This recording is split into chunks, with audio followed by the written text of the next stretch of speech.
3,000 years ago, an extraordinary people rose from humble beginnings to force their will on the world and create the greatest empire mankind had ever seen. An empire that stretched from Britain to the Middle East, lasted 1,000 years and shaped the way we live today. I'm Larry Lamb, actor, radio presenter and history fanatic. I'm like a kid at Christmas. In this series, I'm travelling back beyond the marble monuments to ask who these people were and why they were so successful. Wow. From the empire's earliest ruins to her first conquests in Africa, from kingdom to republic, from Romulus and Remus to Julius Caesar, I want to uncover the extraordinary story of how Rome became the world's first superpower.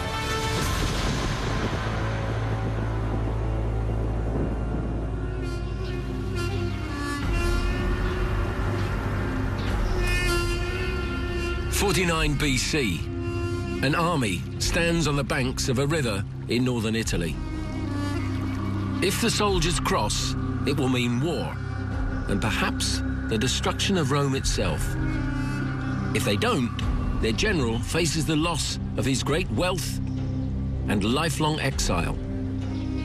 The river was the Rubicon. The army was Roman, and its general was Julius Caesar.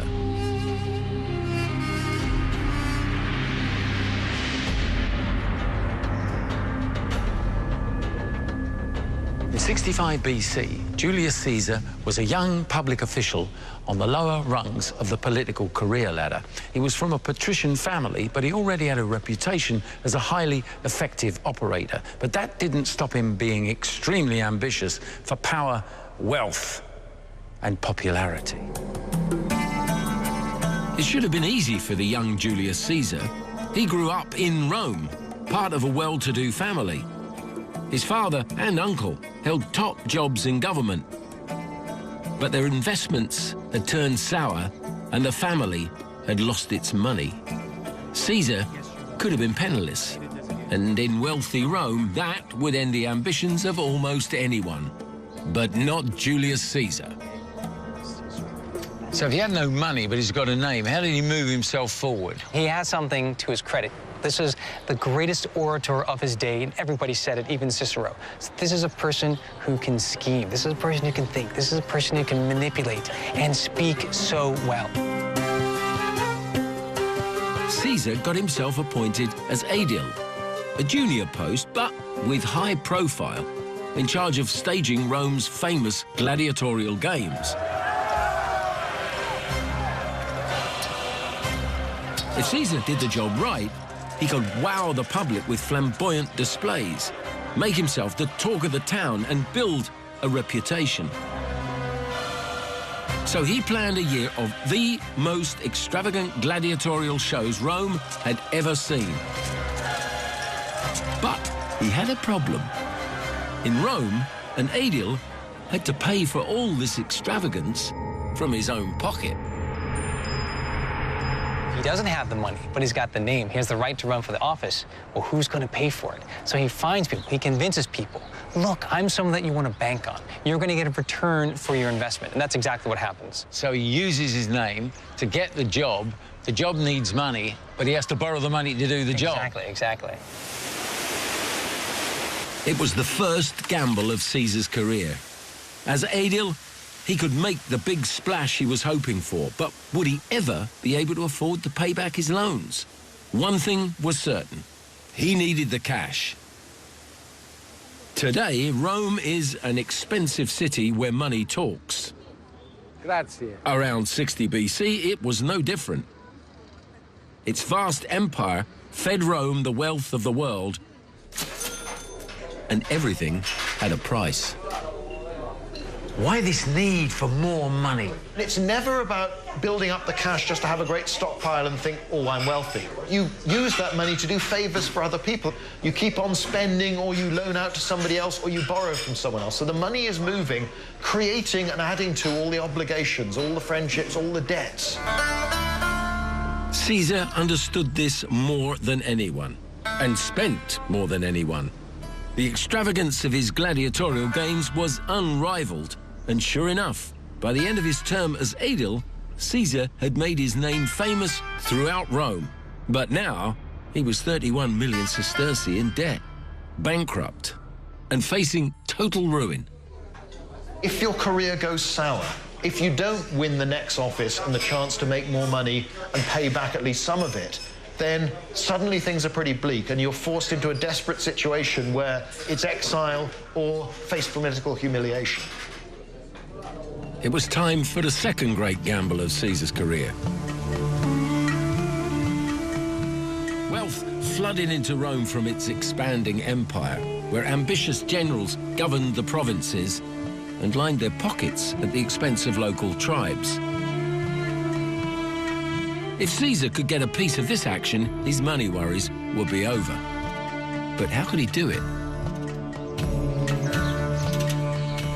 You didn't get command of legions in a province just like that, least of all in Rome. Caesar had had to make a political deal with two other equally ambitious Roman generals. This deal came to be known as the triumvirate. It was a cozy, private arrangement between three men who represented wealth, influence, and military prowess. Adrian, who were the main players? The first one, and the oldest, is Crassus.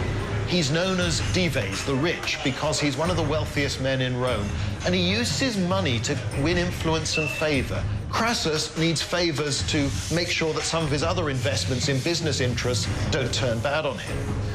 Now, the next one is Pompey. He's the man who clears the Mediterranean of pirates. He conquers most of the East, organizes the provinces there.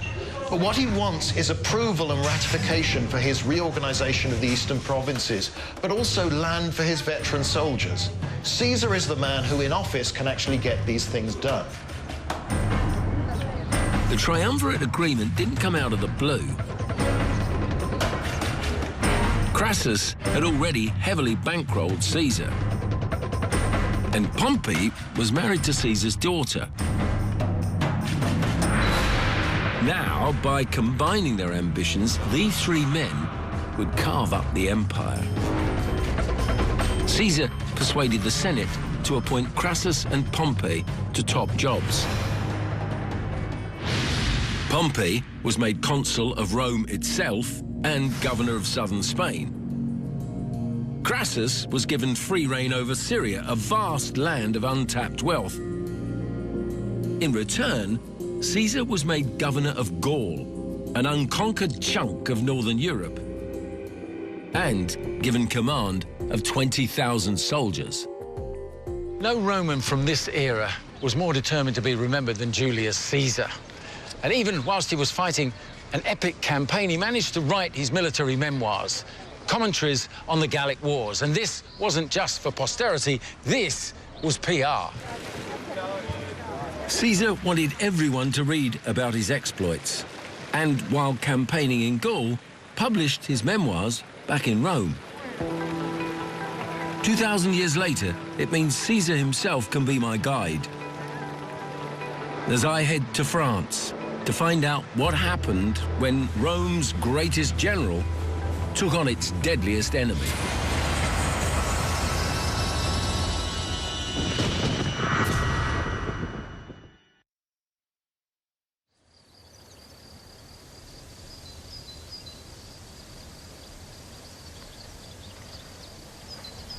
Ever since they'd sacked the city in 390 BC, the Gauls had been Rome's bogeyman.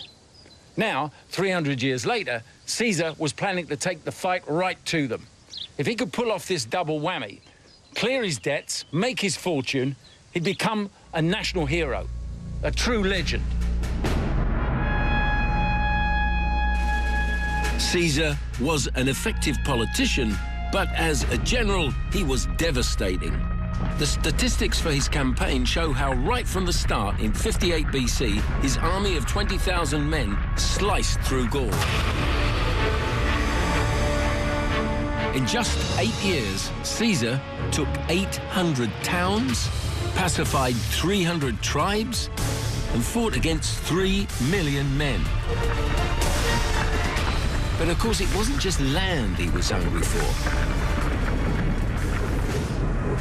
That's why I'm heading for the northern edge of Gaul and the island of Jersey.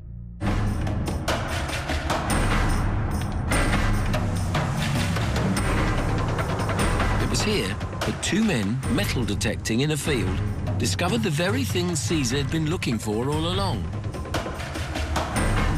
We started digging a tiny pilot hole. Yeah. I started digging a big pilot hole and finally went down and down, and in the end we pushed this spade in as far as we could and rocked it. Yeah. And I turned the thing and flipped the spade up, and he shouts out, "It's hard," because on the end were 5 of these corroded Iron Age coins.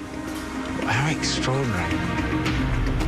Rich and Reg had found a hoard of ancient silver coins, but it was only when the excavation got underway they realised the scale of their discovery. Came out on a crane because it's weighing nearly 3/4 of a ton. But the bit when it dawned on me, when it was referred to several times, the largest in the world, Yeah. then suddenly think, wow, hang on, I've done something worthwhile in my life. Rich and Reg had found the biggest hoard of ancient coins in the world. And this is it. Nearly 70,000 coins held together by mud and corrosion, and worth millions to Julius Caesar.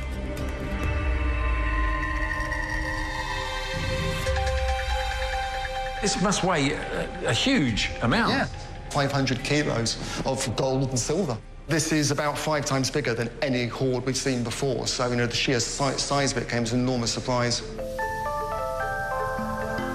Neil and his team are investigating the hoard coin by coin and have revealed how the date and origins of this treasure could prove an extraordinary link to Caesar's story.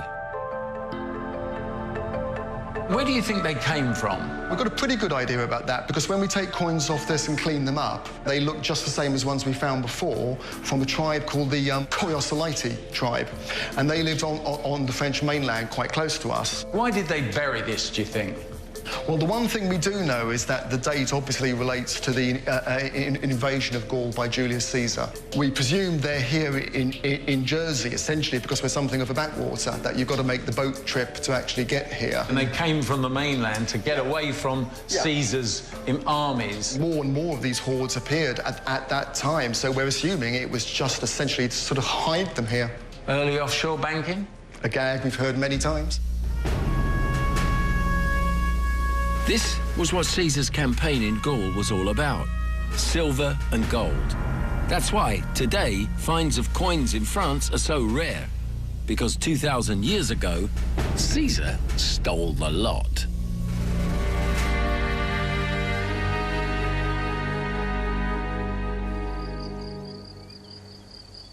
Caesar and his legions were very definitely on the make. So no surprise his enemies hid those 70,000 coins from him back in Jersey. This man was insatiable. Caesar used Gaul's great wealth to pay off his debts and make his fortune, but now he planned to make his reputation by smashing Rome's oldest foe once and for all.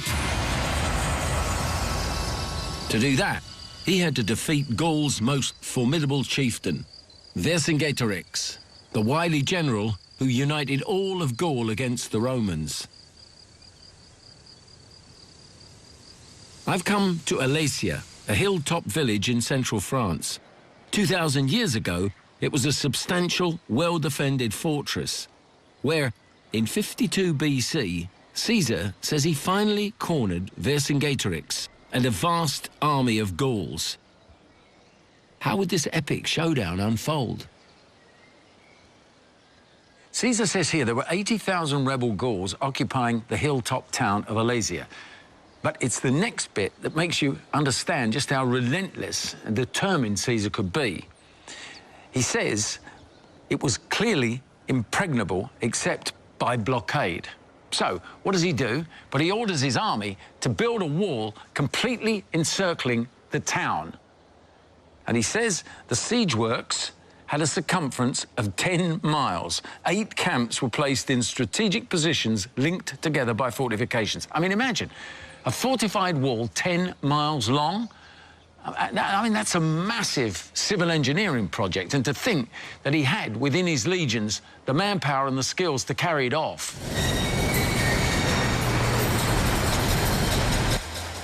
But I don't have to imagine. I'm going to see it for myself. From 10,000 feet over Alesia, I have a view of the battleground that any Roman general would have killed for. Donc on voit parfaitement les taches dans l'herbe au milieu. From up here, infrared photography reveals subtleties in the landscape invisible to the naked eye.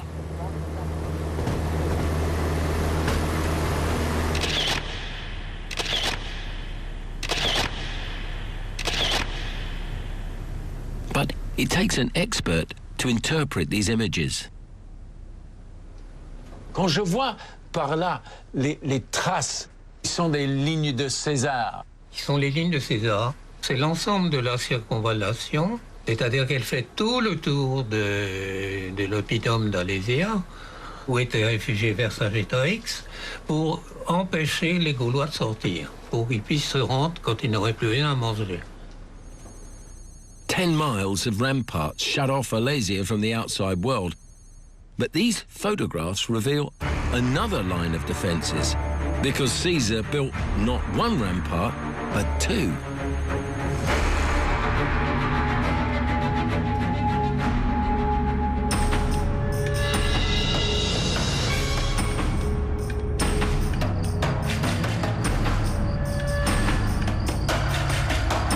To find out why, I've come to the site of the battle. These reconstructions of Caesar's earthworks show just how vast they were.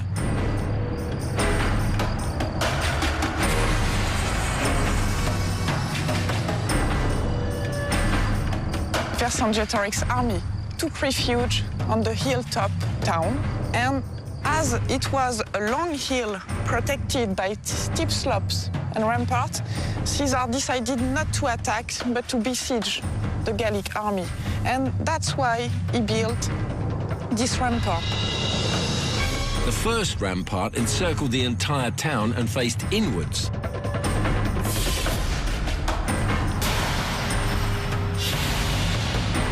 It was 9 meters high, 4 meters wide. Caesar's army shifted over 500,000 tons of earth and stone to build it. Vercingétorix watched the wall go up around Alesia and quickly sent word to the rest of the Gaulish tribes to raise a huge army of reinforcements. It was his only hope. But Caesar was already one step ahead of him and was preparing a trap. And that's where Caesar's second rampart came in. They built another rampart. Yes, it was to protect him from a counterattack, yeah? Yes, a counterattack. Caesar's second rampart faced outward. It encircled not just Alesia, but the Roman army as well.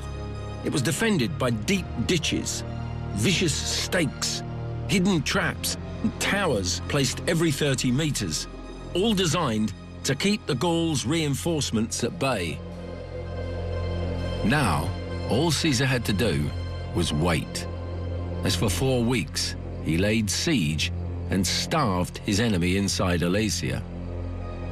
To save precious supplies, the Gauls drove their weak and elderly out of the gates and into the no-man's land between the city walls and these ramparts.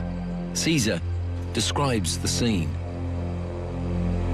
They came up to the Roman fortifications and with tears besought the soldiers to take them as slaves and relieve their hunger.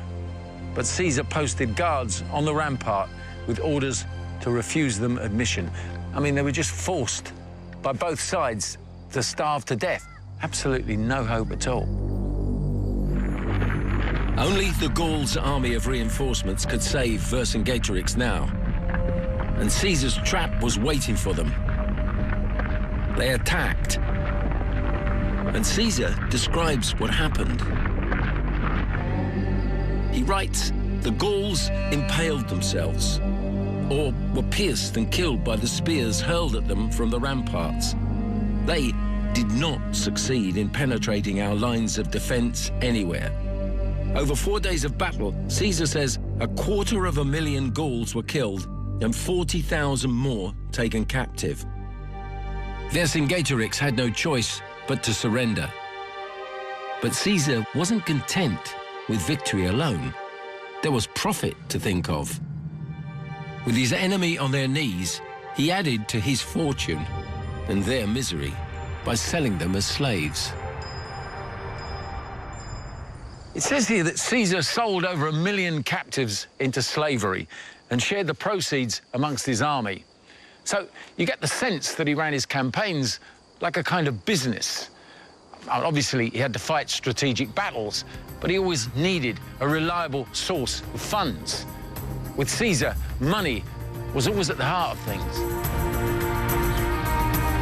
Caesar's massive gamble had paid off. He'd cleared his debts, made his fortune, conquered Rome's ancient enemy, and made his reputation as Rome's greatest general. But Caesar's real battle had yet to begin, because his most dangerous enemies were not on the battlefields of Europe. They were waiting for him in the very heart of Rome.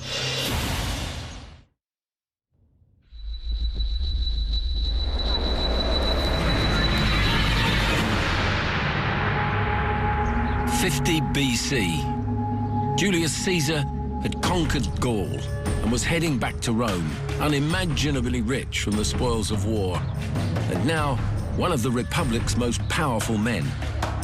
But for Caesar, it was not just about victories on the battlefield. Even from Gaul, he kept a high profile back in Rome by paying for huge public building projects.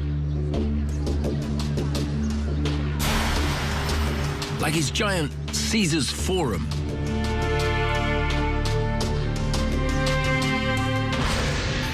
It was once 160 meters long and 75 meters wide. An extravagant development of shops, business premises and law courts. And Caesar built it smack in the center of Rome, on the city's richest real estate. No expense was spared. We happen to know how much all this cost. Cicero wrote a letter at the time to one of his friends saying, "You'll never guess, it's going to cost us 60 million sesterces." By the time it was actually finished, we know the cost had gone up to hundreds million. What's one sesterce worth today? It's really difficult to say what it'd be worth today, but it would buy you 2 loaves of bread. 2 loaves of bread? Yes. So going by where I shop, that means Caesar spent roughly £200 million on this forum. But it wasn't just a shrewd property investment. His forum dwarfed the Senate building. A message to Rome that even though he was in Gaul, Caesar was a force to be reckoned with. It's about political survival. Caesar has to keep up because he's out of town. He has to keep his political currency up. He has to keep his value high. So in a way, it's a kind of a PR exercise. Yeah, it's about making sure that nobody forgets him, but also that, look at what I can do. You know, you've not seen anything like this. Right. It's not just that I can pull strings at a great distance, but I can do this. Caesar never fails to astonish me. The man's ambition and determination were relentless. And it seems he could do anything he turned his hand to.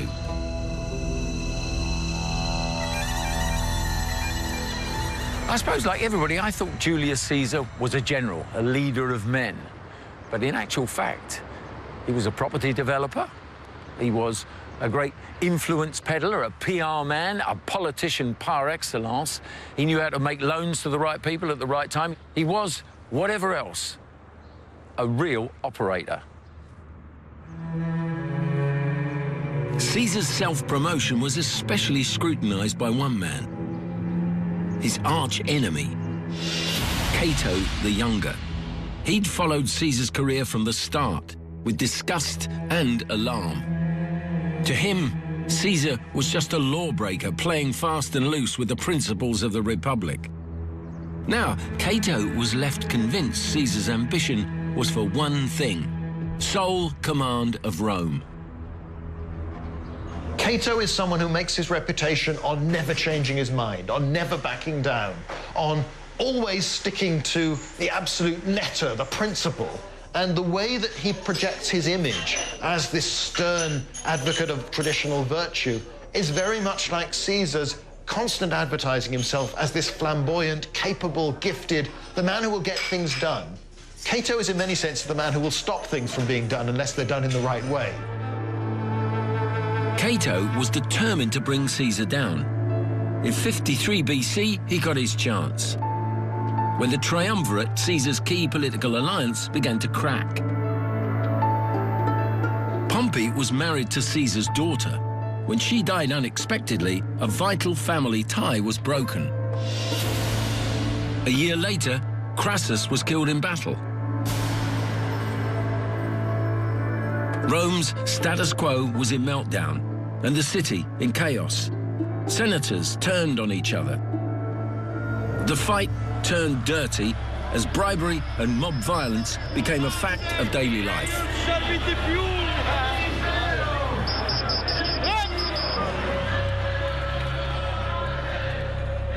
Political gangs clashing in the streets, elections being constantly postponed due to vote rigging, or in one case, an official being knocked unconscious by a brick.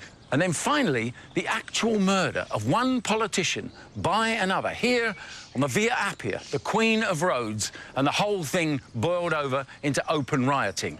Rome was in a state of emergency.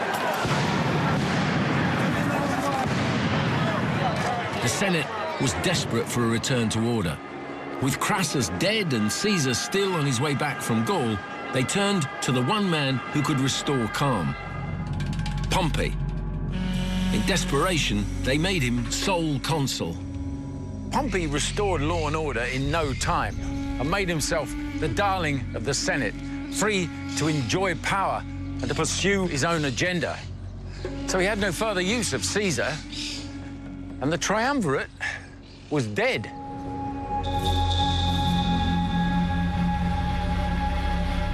As sole consul, Pompey now controlled Rome, and he persuaded the Senate to refuse Caesar permission to enter the Republic until he gave up command of his army. It would make Caesar a sitting duck and the perfect target for Cato.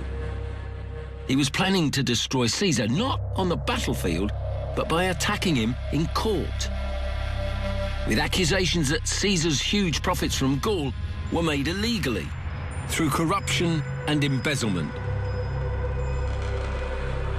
As he finally arrived back into Italy, Julius Caesar knew his enemies were circling in Rome.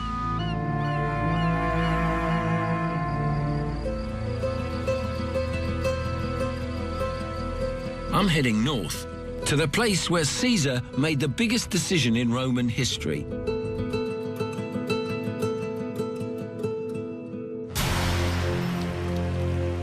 Today, it's a stream. 2,000 years ago, a wide river, and it was called the Rubicon. It marked the Roman Republic's northern boundary, and it was here on January the 10th, 49 BC, that Rome's future was decided. The Senate had refused Caesar permission to advance any further unless he relinquished command of his army. That would have rendered him a private citizen and left him exposed to disastrous legal action by Cato. It would have also given his rival Pompey a golden opportunity to consolidate power himself. So, what was the alternative? Maintain his command, cross the Rubicon, march on Rome, and seize power himself. And that, of course, would have been a declaration of civil war. It would have risked his own fate and the fate of the Republic. Caesar's legionaries were spread out along the banks of the Rubicon, waiting for their leader's command.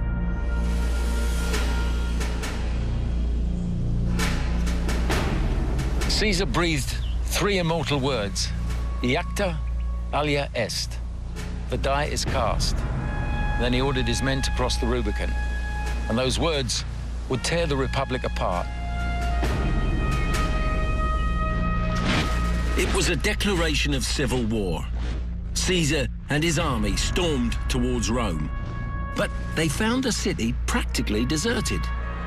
Terrified senators had fled, while Pompey raced to Greece to raise a massive army. But what did Caesar do? He went straight for the money. And he found it here, Rome's Temple of Saturn, and home to the Republic's treasury. Caesar broke in and helped himself to the state's national assets to pay for his war.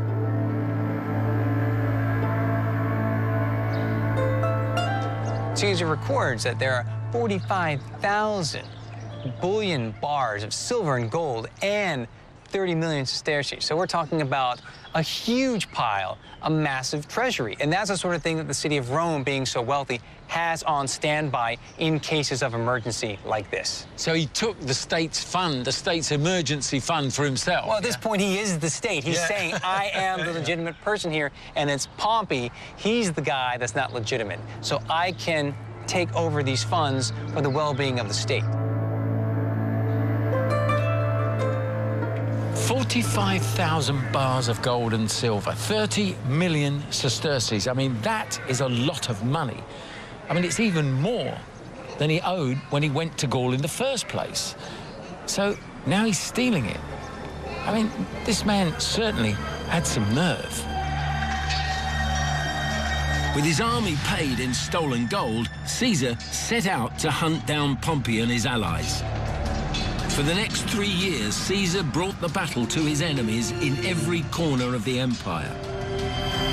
Across Italy, Spain, Africa, Gaul, until finally he faced down Pompey in Macedonia and destroyed him. Only one man was left: Cato.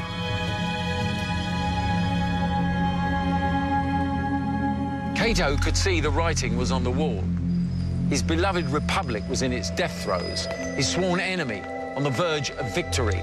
So he did what any old-school Republican would do. He threw himself on his sword. His servants tried to save him, but Cato could never live under Caesar. The man he felt personified the rot at the heart of the Republic. Cato tore open his wound even further and spilled his bowels at his feet.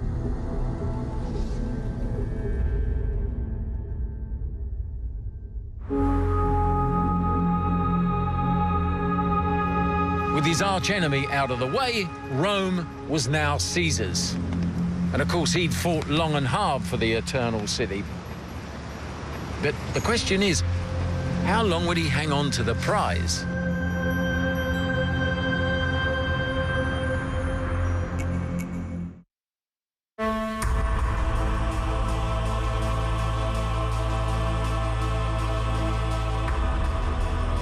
Julius Caesar. No one had fought harder for power in Rome. Now, it was finally his. But for how long? 46 BC. In 13 years, Caesar had spent just a matter of days in Rome. Now, he planned a homecoming, the mother of all celebrations. Caesar was planning a party to celebrate his triumphs. As a younger man, when he was an aedile, he'd shown he could lay on a big bash with some of Rome's most spectacular gladiator shows. But this was something bigger. This was something Rome had never seen the like of before. Caesar was planning the greatest show on earth. It was an ostentatious display that reminded citizens what it meant to be Roman. A giant procession celebrated Rome's legends its famous victories and the riches of its empire. For 10 days, Caesar's triumph flaunted the great power and wealth of the Roman Republic.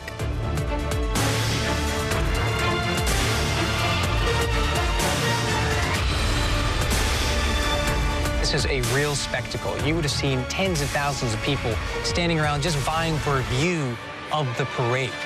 And it was a magnificent parade. You've got troops that are chanting and singing, all kinds of pageantry, all kinds of spoils of war. What was the crowning thing of the whole event? What was that to be? Ultimately, at the end of the procession, it's all eyes focused on Julius Caesar, the general.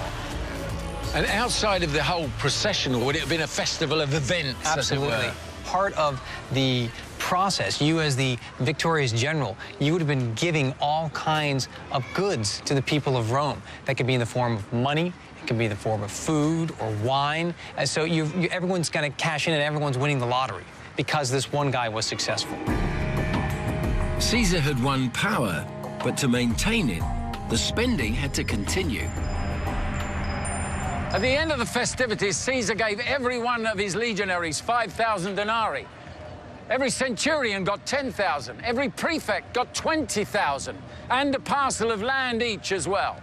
And as if that wasn't enough, every civilian got 100 denarii and a gift of olive oil and wheat. Because for Caesar, it was still spend, spend, spend, even after 13 years of building his power base. Because in Rome, money was power and power was money. But now Rome faced a serious problem. After years of civil war, the Republic was in a state of emergency.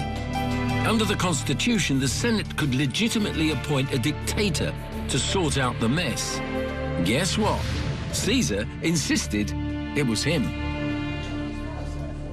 The thing to remember is that the state hasn't worked properly for a long time, and there are so many problems that have been ignored or have come up during years of chaos of civil war. And Caesar doesn't have much time, and there's lots of things to sort out. So Caesar persuaded the Senate to extend his dictatorship, first for 3 years, then for 10.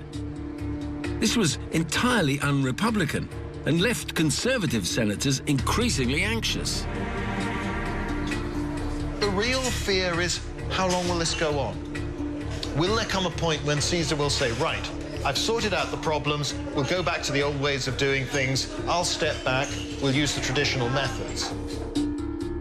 But Caesar ignored the Senate, grew impatient with debate, and took major decisions alone. When he was at last made dictator for life, it cast a chill over conservative Rome. Caesar was displaying all the trappings of a king, the very thing the Republic was founded to prevent.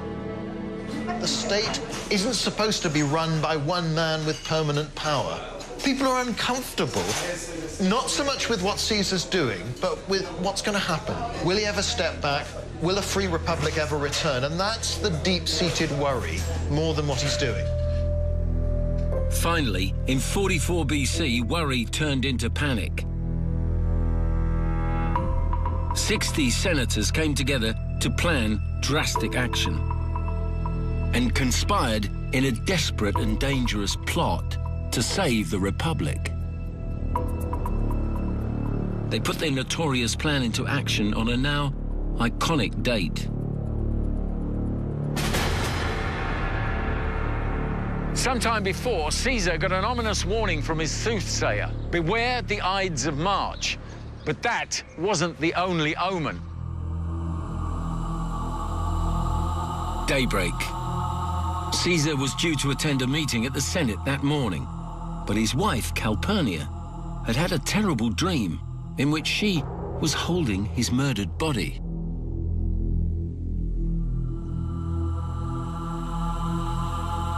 Calpurnia begged Caesar to stay at home.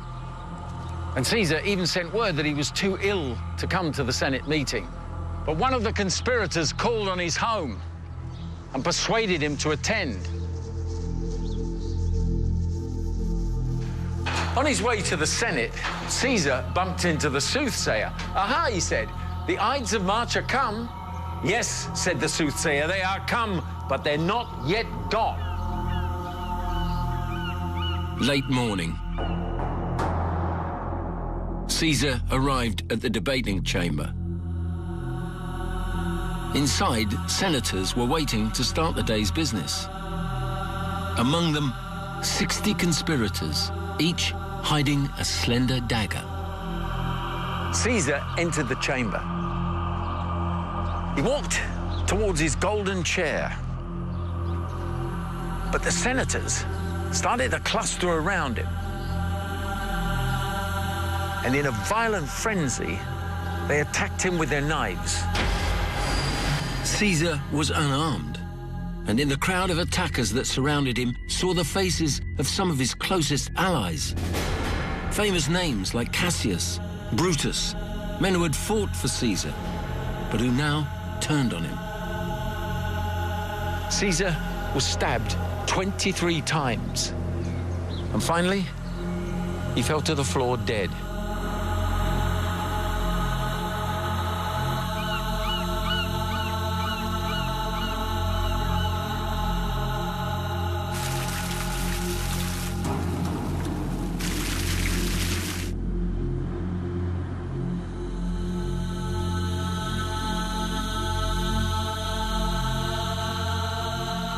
Caesar's murder was supposed to save the Republic from one-man rule. It didn't. Within 20 years, Rome was under the absolute control of an emperor, the first in a line that lasted for 600 years, and who all chose to bear one common name, Caesar. This age of the Caesars had begun.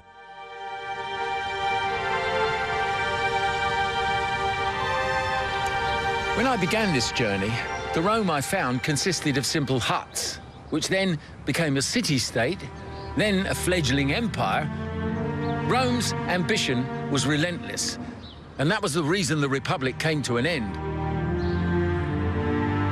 It was founded to govern a city in the name of the Senate and people of Rome, but it became a vast territory ruled by power-hungry generals. Ultimately, the sacred ideals of the Republic were no match for the greed of mortal men. The Republic was consigned to the past so that Rome and its emperors could be free to pursue their grandest ambition, to grow an empire that covered nearly 2 million square miles and controlled the lives of a quarter of the world's population. Rome's greatest heights were yet to come.